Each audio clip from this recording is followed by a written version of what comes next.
इच्छा व्यक्त करणे काही गैर नाही. प्रत्येक ठिकाणी इच्छा व्यक्त होती आणि शेवटी जागा एक असेल तर कोणाचा निर्णय पक्षप्रमुखांना करावा लागतो. जे निर्णय पक्षप्रमुख करतील तो निर्णय आम्ही मान्य करून पक्ष संघटनेचा आणि पवार साहेबांच्या नेतृत्वाखाली काम करण्याचं आम्ही ठरवलेलं आहे. आपल्यासोबत माजी मंत्री हर्षवर्धन पाटील आहेत. आपण त्यांच्याशी बातचीत करूयात. भाऊ, त्या दिवशी निर्णय घेतला पक्ष सोडण्याचा, आज पक्ष प्रवेश होतोय, काय भाऊ?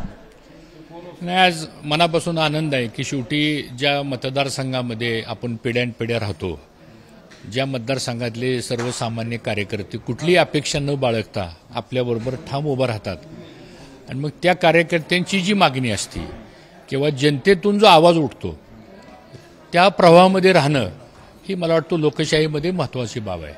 आणि आज त्याचा आदर करून आम्ही आज सर्वजण हजारोच्या संख्येनं या इंदापूर तालुक्यातले आमच्या विचाराचे सर्व कार्यकर्ते आज राष्ट्रवादी काँग्रेस पक्ष शरदचंद्र पवार पक्षांच्या मध्ये प्रवेश करत आहोत. भाऊ, आज तुम्ही शरद पवारांच्या पक्षामध्ये प्रवेश करतात. साधारणतः किती दिवस पाठीमागे बोलणी चालली होती या संदर्भात?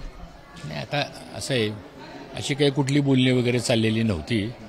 आणि जसं हा इंदापूरचा मतदारसंघ हा महायुतीमध्ये दुसऱ्या कुठल्या तरी पक्षाला जातोय आणि आता इथं आपल्याला निवडणूकच लढवता येणार नाही आणि मग कार्यकर्ते सगळे अस्वस्थ झाले, कारण मागं अनुभव सामान्य जनतेला, कार्यकर्त्याला, पदाधिकाऱ्यांना खूप वाईट आला आणि म्हणून मग लोकांनी उठाव केला आणि मग हा निर्णय झाला. भाऊ, एक मला प्रश्न विचारायचा आहे की भाजपनं तुमच्याकडे म्हणावाचं लक्ष दिलं नाही असं म्हणता येईल का? कारण लोकसभेच्या वेळेस तुम्ही जी भूमिका घेतली होती त्यानंतर भाजपनं तुम्हाला चांगली साथ दिली. तुम्ही देखील सांगत होता की देवेंद्र फडणवीसांनी पालकत्व स्वीकारलंय, कसं बघताय या सगळं? नाही, देवेंद्र फडणवीस यांनी आम्हाला खूप चांगली वागणूक दिली. भारतीय जनता पक्षाचे वरिष्ठ नेते जे होते त्यांनी आम्हाला चांगली वागणूक दिली, पण त्यांना काही गोष्टीच्या बाबतीमध्ये मर्यादा आल्या आणि त्यांनी आम्हाला बैठकीमध्ये बोलून दाखवल्या. त्यामुळे ते पण काही गोष्टीच्या पलीकडे जाऊ शकत नव्हते. हे जाणवल्यानंतरच मग त्यांच्या सर्वांशी चर्चा करूनच आम्ही हा निर्णय घेतला. त्यामुळे आता त्या बाबतीत मला काय अधिक भाष्य करायचं नाही.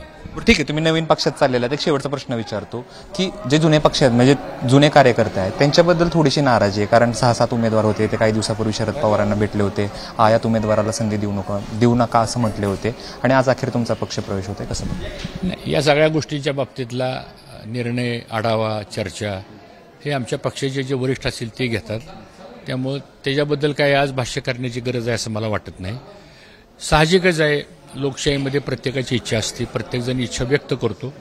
त्यामुळं ही लोकशाहीची जिवंत लक्षणं आहेत आणि ती इच्छा व्यक्त करणे काही गैर नाही. प्रत्येक ठिकाणी इच्छा व्यक्त होती आणि शेवटी जागा एक असेल तर कोणाचा निर्णय पक्षप्रमुखांना करावा लागतो. जे निर्णय पक्षप्रमुख करतील तो निर्णय आम्ही मान्य करून पक्ष संघटनेचा आणि पवार साहेबांच्या नेतृत्वाखाली काम करण्याचं आम्ही ठरवलेलं आहे. इंदापुरात तो तरी वाजणार. आता पक्षाचा प्रवेश तरी करू द्या अगोदर. खूप खूप धन्यवाद. तर होते हर्षवर्धन पाटील आणि आपल्यासोबत स्वतः भाग्यश्री पाटील देखील आहेत. आपण त्यांच्याशी बातचीत करूयात.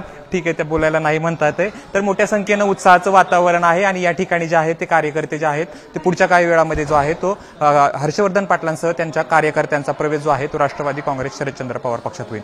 कॅमेरा पर्सन विजय राऊतसह जयदीप भगत, एबीपी माझा, इंदापूर. एबीपी माझा, उघडा डोळे बघा नीट.